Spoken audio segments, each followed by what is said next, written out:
Hola, bienvenidos a Centinela de los Últimos Tiempos. Hoy es sábado, sábado santo, el día que María esperaba la resurrección. Es el día de María, por lo mismo. Y me acuerdo que hace 50 años, en abril de 1975, se implementó por el ministro de Hacienda de aquella época, llamado Jorge Caguas, lo que se llamó el ladrillo o el libro, que era una serie de medidas teóricas que se habían eh, desarrollado como teoría económica por los que habían ido a estudiar a Chicago, llamados los Chicago Boys, por eso mismo, que eran de la Universidad Católica y estaban en el Centro de Estudios Públicos de aquella época, en la década del 70, 60 y 70. Mi padre hacía clases en aquella facultad que estaba a los pies del Cerro Calán. Y ahí vi yo cómo comenzó el cambio económico, reducción del Estado, reducción del gasto público. Se bajó los aranceles que estaban en...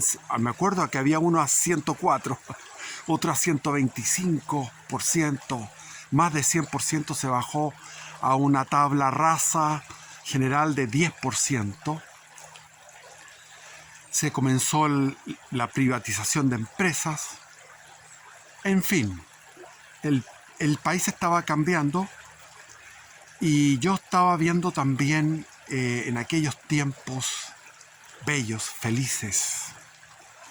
Eran tiempos austeros. Veníamos de lo que fue la Unidad Popular, donde hubo escasez de todo, pero también el año 74 fue el año de la crisis del petróleo, que se produjo precisamente a partir de septiembre del 73, porque en paralelo a lo que había sucedido en Chile estuvo la guerra del Yom Kippur, y después de la guerra del Yom Kippur vino una subida del barril de petróleo, me acuerdo de que estaba en $13 o a $100, no me acuerdo, pero era como de 13 a 100, una cosa increíble. Y habíamos vivido todo lo que era esa inflación del 500, que alcanzó a llegar al 500%, y Chile el año 73 y el 74 fuimos el país número 1 del mundo en inflación, por lejos, y quizás pocas veces superado en algunas otras ocasiones por otros países en la historia económica moderna. Y el barrio que estaba la facultad de Economía de la Universidad Católica, a los pies del Cerro Calán, mi padre iba ahí, nosotros vivíamos muy cerca, vivíamos cerca de lo que era actualmente Campanario con Las Condes. En nuestra casa era Avenida de Las Condes 9689, y había 4 casas. A un lado, 4 sitios. A un lado había un sitio donde había una comunidad gay que se dedicaban a las antigüedades. Eso a mano izquierda. A mano derecha estaba una casa que pasó de manos de los Torelli a los Lazzarini. Eran gente de la comunidad italiana. Y un poco más allá estaba la otra casa, la cuarta casa, porque eran 4 sitios solitarios. La otra casa era de un pintor de apellido Ríos, que se dedicaba, además de la pintura, al óleo, muy bella pintura, se dedicaba a hacer casas rodantes, y vendían casas rodantes. Entonces nosotros de niños jugábamos en las casas rodantes a la familia, al papá, a la mamá, a los hijos, a las muñecas y todo eso en esas casas rodantes, entre otros juegos. Era me acuerdo, los Lazzarini tenían camiones de cervecería, entonces nos metíamos a jugar en estos camiones cerveceros. Eran terrenos grandes de 4.000, 5.000 metros cuadrados. Y enfrente de nosotros estaban los Basualto. Y los Basualtos eran 3 eh, jovencitas en aquel momento, pero que después terminaron siendo unas viejitas y eran las que se llamaban en aquellos tiempos las viejitas beatas. Eran solteronas y dedicadas a rezar el rosario, a la misa diaria, etc. Y tenían un hermano que se llamaba Manuel Basualto, que era sacerdote de sotana, y yo tuve una de las impresiones más fuertes de mi vida, que no se ha vuelto a repetir porque no me ha vuelto a suceder aquello. Tenía yo 8 años y iba con mi madre. Mi madre tenía me acuerdo, un Opel Station Wagon y yo iba en el asiento de trasero y de repente vimos a este vecino del frente, al Manuel Basualto, con su sotana salpicada de sangre y los sesos, el cráneo roto y los sesos al aire, sanguinolientos. Fue una impresión monstruosa para un niño de 8 años ver eso, el seso destruido. Y él había ido a buscar materiales para construir, para seguir continuando la construcción de su parroquia, que era una construcción de una bóveda circular, semicircular, la bóveda, bella, con unas ventanas agradables, y eso quedó inconcluso con la muerte del cura. Después las viejitas venía un cura a darles todos los días la comunión con una misa. Y yo estaba recién convertido, había leído los evangelios, el evangelio de Mateo, me había transformado, yo estaba enamorado de Cristo, enamorado de Dios, y lo único que quería era tener misa diaria, por lo tanto la tenía enfrente de mi casa. Atravesaba la calle, la avenida Las Condes, por ahí había pasado, me acuerdo, la reina Isabel con el presidente Eduardo Frei Montalva y con el príncipe Felipe, y éramos pocos niños que les saludábamos en aquel momento. Ya había pasado eso de la década del 60, estábamos ya en la década del 70, había pasado la Unidad Popular. Durante la Unidad Popular los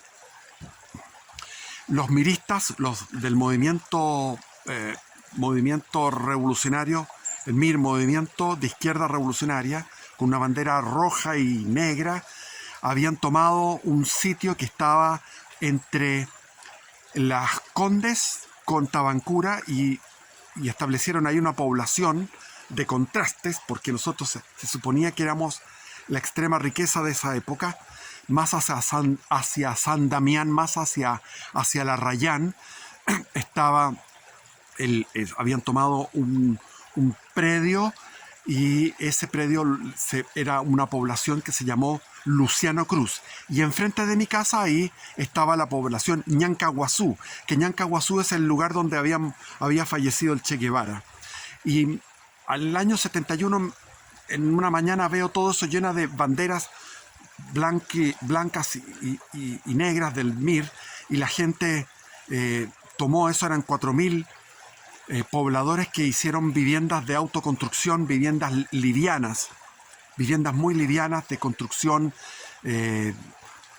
miserables, que se llamaban en aquellos tiempos poblaciones callampas, que en Argentina se le llama Villa Miseria, de autoconstrucción, con materiales, no tenían vidrio, sino que tenían plástico, todo muy de extrema pobreza, y lo teníamos nosotros enfrente.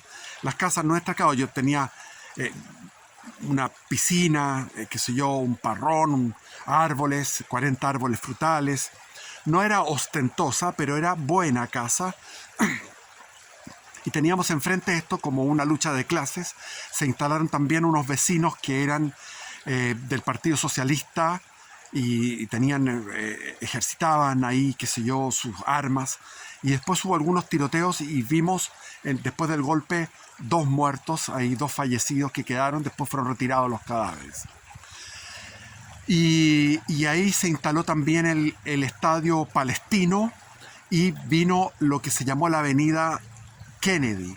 Entonces yo de niño vi las transformaciones de la ciudad, la avenida Kennedy, y mi padre venía del centro, trabajaba en el centro y llegaba por la avenida Kennedy en 2 minutos a almorzar escuchando en la radio todas las noticias de la Unidad Popular espantosas, y mi padre me decía, yo no sé para qué, decía mi padre, ¿para qué construyeron esta avenida? Si aquí no vive nadie, vivimos 4 personas. Tenía poca visión mi padre, porque ahora la avenida Kennedy está plagada de edificios donde nosotros, al frente, donde estaban los basualtos, todo esto, eran terrenos baldíos, terrenos de cultivo. Detrás de nosotros estaban terrenos de cultivo que llegaban hasta Port Harris. O sea, había vacas pastando, había maizales, había viñedos. Nosotros íbamos a hacer picnic en esa zona, en unos sauces llorones preciosos. Ahí al lado de las acequias hacíamos picnic. Entonces era vivir en el campo, pero al lado de la ciudad. Y mi padre decía, ¿para qué hicieron esta avenida tan ancha, la avenida Kennedy?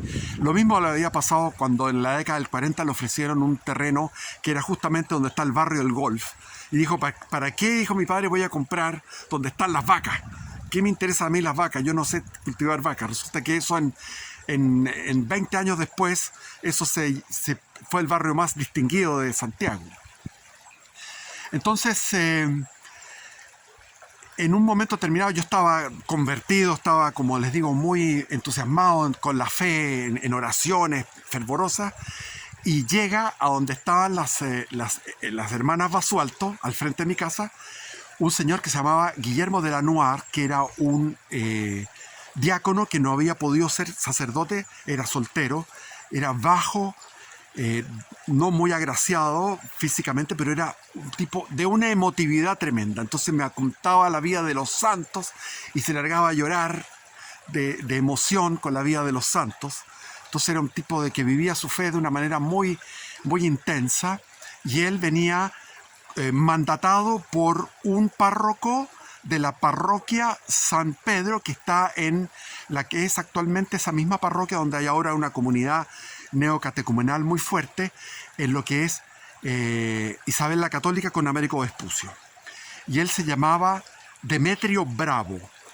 Era un padre viejito, muy buena onda, y el padre Demetrio Bravo encargó la posibilidad de abrir una parroquia ahí, en las construcciones. Esa construcción que quedó a medias se hizo para vender cosas. Entonces había una cuestión de artesanía, había un trabajo en piedra, había hubo como 2 o 3 negocios creativos, hermosos, al frente, o sea, en ese templo inconcluso. Y ahí nos dedicamos a hacer trabajos físicos de reparación con este diácono, y trajimos, me acuerdo, de los negocios que estaban 4 cuadras más abajo, comenzaba la ciudad. La ciudad de Santiago comenzaba, o la comuna de Las Condes comenzaba firmemente en lo que es ahora la avenida Abadía, donde está el Cerro Calán, donde está ahora la entrada a lo que es el Alto Las Condes. Ahí había una panadería, habían como 5 o 6 negocios, y conseguimos cajones fruteros, conseguimos tablones grandes, y fuimos a la población que había sido fundada por el MIR, y los pobladores estaban en una situación de arrepentimiento. Curiosamente estaban en una situación muy de compunción frente a lo que había sucedido en la Unidad Popular. Y hicimos un trabajo de evangelización, catecismo a los niños. Se creó el grupo de jóvenes, el cual yo comandaba con 15 años. Comandaba jóvenes incluso que tenían 18 o más, pero yo estaba con mi fervor y tenía ese espíritu de líder, y íbamos a cantar y hacer entretención. O sea, jugábamos con estos niños pobres, bastante pobres, y llegó la política del gobierno, a pesar de haber apretado el financiamiento, a pesar de estas políticas restrictivas, comenzaron las mediaguas, porque esas casas eran muy miserables, y vino la política de mediaguas. Vino el padre Jos van der Rest, que era un jesuita de la familia real, o sea, era noble, era de nobleza de Bélgica, y él llegó a implementar, con donaciones de Europa, a implementar en el Hogar de Cristo un sistema donde yo fui, me acuerdo, estuve con el padre Jos van der Rest, y tenía unos maestros que hacían unas unas media aguas en una velocidad del rayo. O sea, hacían estos, era con madera de pino insigne, un tejado de fonolita que se llamaba, que era un tejado ondulante de material barato, y se le llamaba media agua porque era de solamente la mitad de lo que es una casa. Era de 16 o 14 metros cuadrados. Y llegaban con camiones y cambiaban esas casas por media aguas, y después el gobierno les entregó casas de material sólido a esta población. Y ahí entonces se fundó, me acuerdo, esa parroquia con un nuevo diácono de apellido Vergara, que era un tipo viril, alto y muy entusiasta. Y él me dejó, incluso a esa edad, yo había cumplido 16 años ya, me dejó en un mes de María yo administrar, porque no había gente, administrar un mes de María, es decir, leer las Sagradas Escrituras, hacer una prédica y administrar la comunión. Fue una experiencia para mí de marcha blanca, de empezar el rodaje de lo que era mi vocación sacerdotal. Y ahí llegó después un sacerdote de apellido Silva, que era se le llamaba El Castaño, que era una parroquia que estaba en Vitacura, cerca de Jerónimo de Alderete con Vitacura. Y llegó el cardenal Raúl Silva Enríquez, con un gesto, era muy serio, tenía él una prestancia él era como: yo soy la autoridad, el cardenal Raúl Silva Enríquez, muy serio. Y estaba muy serio también, porque estaba muy peleado con el gobierno militar. Y después, el domingo siguiente, vino Augusto Pinochet Ugarte, que vivía ahí mismo, o sea, vivía un poco más allá del estadio israelita, unas cuantas cuadras, digamos, ahí son unas 10, 12 cuadras de ahí. El estadio israelita, después del estadio israelita venía una bomba de benzina, y ahí estaba la entrada y estaba la casa de Augusto Pinochet, que yo la había conocido, no la casa por dentro, pero sabía que ahí vivía un general, porque siempre tenía una vigilancia. Y sin embargo llegó ese domingo solo con su mujer, sin vigilancia. Llegó sin vigilancia, y había gente que había sido partidaria del MIR, pero lo aplaudieron a rabiar, la gente de extrema pobreza que había ahí. Y también se habían incorporado ya personas de la clase media. Y nos fue a visitar, no una vez, fue unas 4 veces, el año 75, 76, Augusto Pinochet a esa parroquia modestísima, porque era ahora lo que era el templo de esa época, ahora es una capilla que está a mano izquierda. Después, en el año 89, se construyó una iglesia grande, bien plantada, una iglesia. Ahora es una iglesia que está con un párroco famoso, que es el Carlos Irarrázaval Errázuriz. Bueno, el tipo es un excelente, el que estaba en la Radio María, es un excelente párroco, y le tocó hacerse cargo de la parroquia El Bosque, que está en la calle El Bosque, detrás de la Plaza Las Lilas, donde fue el famoso bullado caso de un sacerdote que hizo abuso porque era un sacerdote homosexual, que fue muy famoso. Y se le llamaba, y él fue con megáfono Carlos Irarrázaval fue con megáfono a llamar a los vecinos a que volvamos a la iglesia, porque la gente se había ido de la iglesia del Bosque, que se le llamaba la Segunda Catedral, porque de ahí salieron muchas vocaciones sacerdotales y buenas, a pesar de que el Caradima se llamaba este hombre. El Caradima era un carajo. Era un carajo el Caradima. Él me dio la primera comunión, imagínense, pero la comunión era sagrada. Mi primera comunión fue sagrada, pero fue entregada por una mano impura, como la de Caradima. Bueno, así es la vida. Así es la vida. Anoche vi la película de La Pasión de Mel Gibson. Es una extraordinaria película. No podía todos los detalles que están dados en la película son impresionantes. Son impresionantes. Y yo digo,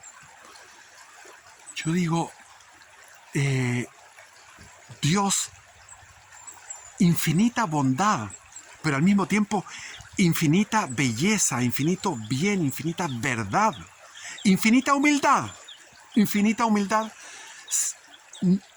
No despreció el útero de María, se encarnó en el vientre de María, sufrió lo que era ser una guagua de pañales, crecer, vivir la vida humana, y él decía, mi alegría es estar con los hijos de los hombres, mi alegría es estar con ustedes.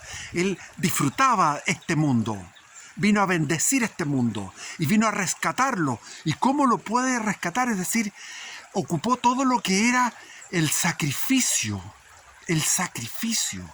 que antes tenían que ser a los dioses. ¿Cómo eran los sacrificios a los dioses? Lo mejor que tú tengas. No al Dios, a los dioses le tienes que dar lo mejor, no tus obras, no lo que te sobre, algo que te duela. Entonces eran sacrificios humanos. Y recogiendo esta tradición terrible de los sacrificios humanos, Dios Padre entrega a Dios Hijo hecho hombre.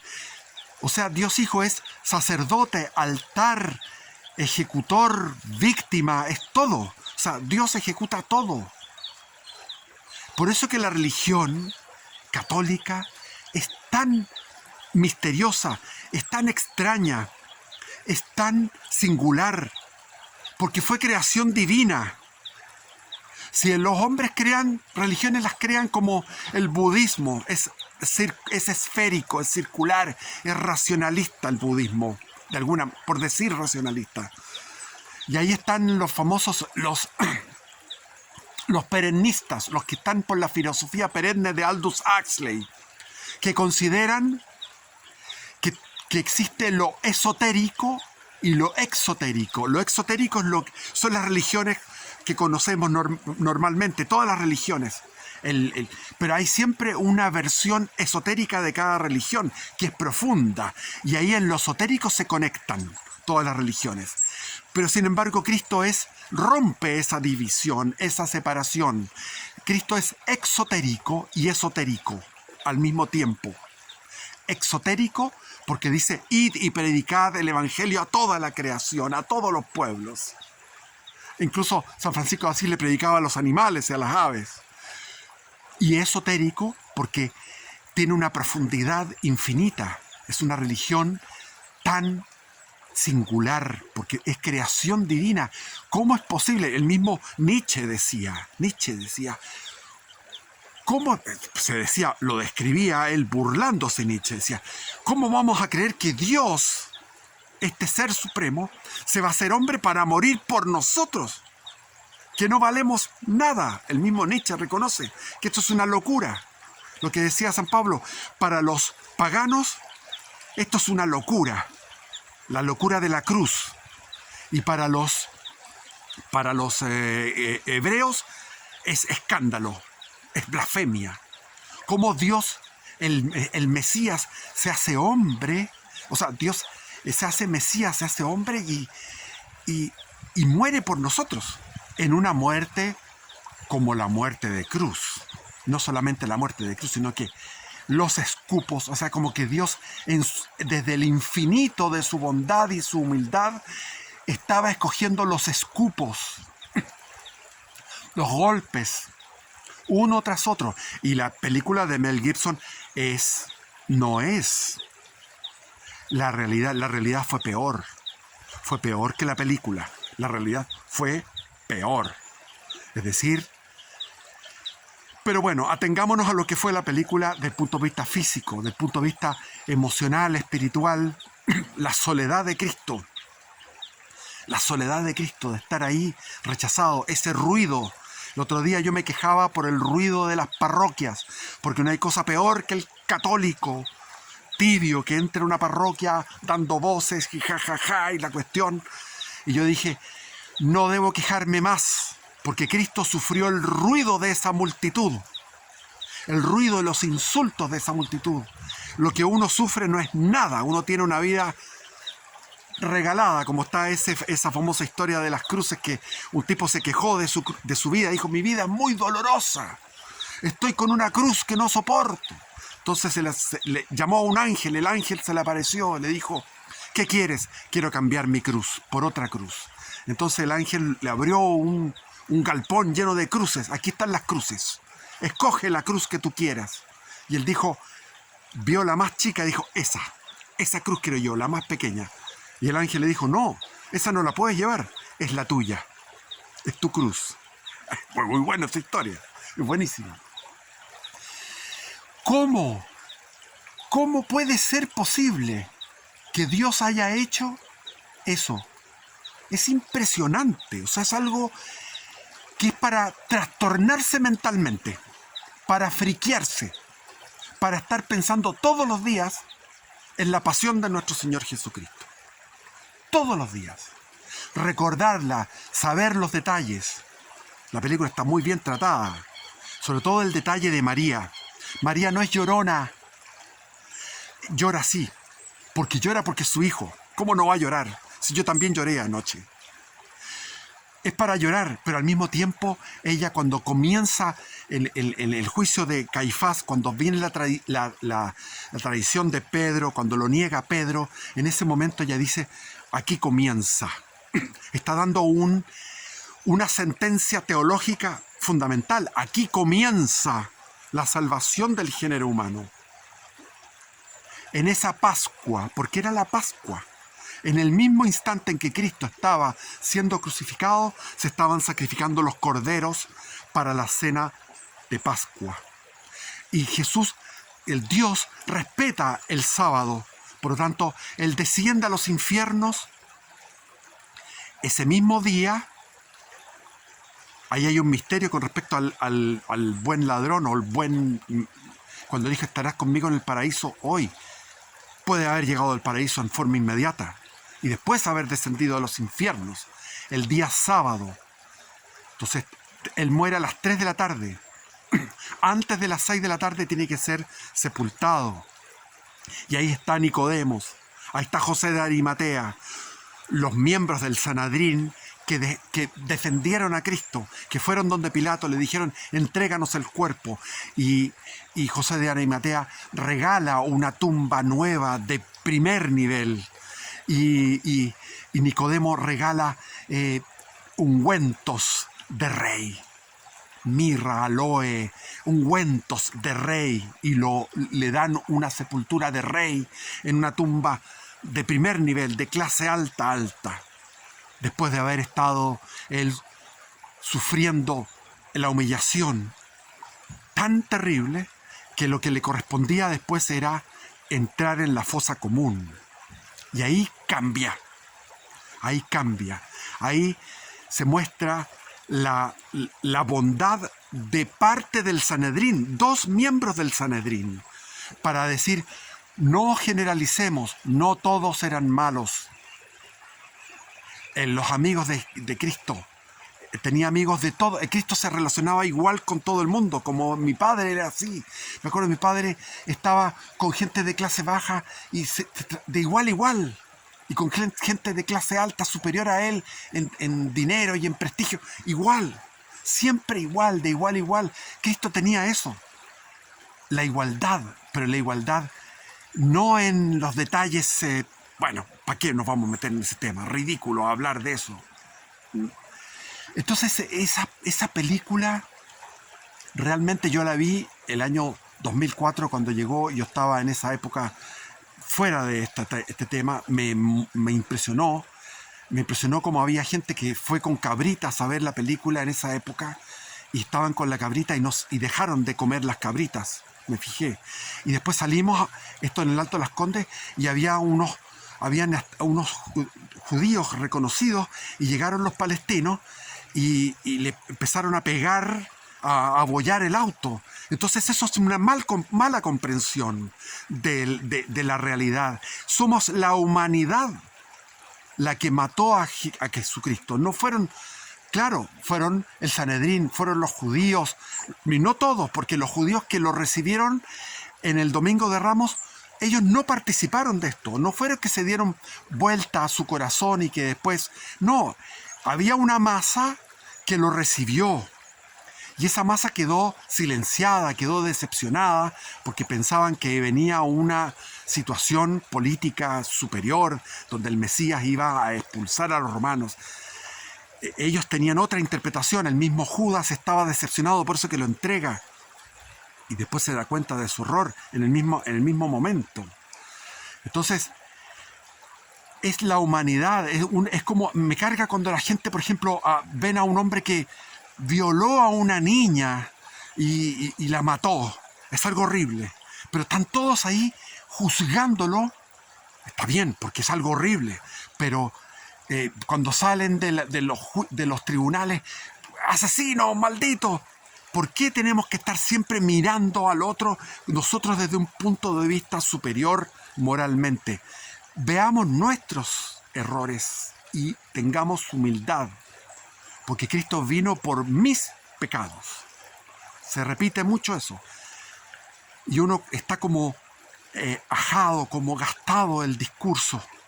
Está como gastado el discurso. Y en esos tiempos, bellos tiempos, el año 75, qué lindos tiempos, íbamos con la juventud al monasterio trapense que estaba en la dehesa al fondo, y teníamos, después de la misa en los trapenses, iba con el grupo de la juventud a una ermita de los trapenses, que era una casita pequeña para oración de madera, entre medio de un bosque nativo, natural, en la parte, un cono de deyección que está detrás, en la parte trasera del cerro, del cerro Manquehue. Y escuchar el arpa, el arpa del viento, el viento ensayando sus arpas ahí en el follaje de los árboles nativos, con ese silencio, practicando oración silenciosa con la juventud, yendo a comulgar y a la misa de los trapenses, yendo a visitar a los ancianos en un asilo de ancianos que estaba camino a la Rayán, donde está ahora la cuestión del deporte, el mall del deporte por ahí al frente. Todo eso era puro campo. Y ahí íbamos a ver a los ancianos. Y estaba había un despliegue espiritual en aquel momento, porque el país había sufrido todo lo que fue la locura espantosa de la Unidad Popular. Y veníamos saliendo de todo aquello, y el país gozaba de una paz grande, tranquilidad. Se comenzaban a implementar medidas paliativas de la situación económica, había austeridad, la gente, no había ostentación, la gente del barrio alto era gente austera, sobria, espiritual. Después, con la implementación de estas políticas, se produjo inmediatamente la locura.